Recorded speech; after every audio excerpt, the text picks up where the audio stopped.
Okay, so here I have untied all the little knots.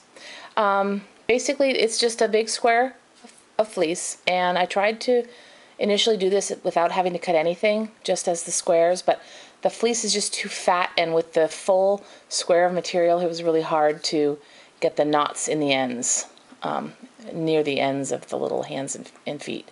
So I had to cut like a template into it. The other thing you want to be really careful of is make sure that your the fleece has two grains. There's a grain where it, let me see if I can hold this with my chin here. There's a grain where it is really stretchy, like this. See? And the other grain is not really stretchy. You want to make sure that the stretchy grain is across the top, where the arms, like from arm to arm, fingertip to fingertip. It just makes it easier for the kids to,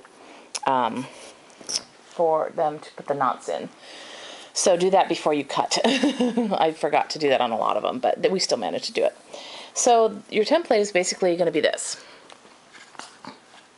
You're going to take your fleece, imagine this is just a square, fold it in half, start at the bottom of the feet, and kind of cut a curved thing up to the, I call this the crotch. You're just going to cut that out, and I just had them stacked like 3, 4, whatever my scissors could handle, and you do need very sharp scissors for this or it won't cut through the fleece. I had 3 or 4 stacked. I did it, you know, I didn't do it exact. I just went cut a kind of crotch leg area, took the scissors from the same feet, cut a kind of a arc shape here, you know, maybe more than halfway up, and then out for the arms.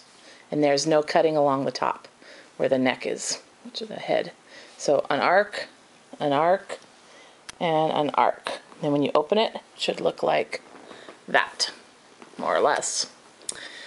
And after that, and then the other thing I did was it took me a while to figure out how to get the heads attached to this without having to use sewing, because this was not a project where we had time for sewing, and it was all kids doing it, and little kids too. So I finally figured out the only real way to attach the head was to slide it through these notches. So what I did was I folded this over.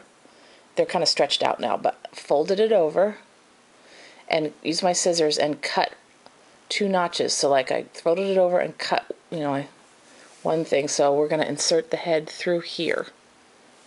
Okay. So after you've done that, basically all you do is tie little knots in each of the 4 corners, and I will go ahead and do that now.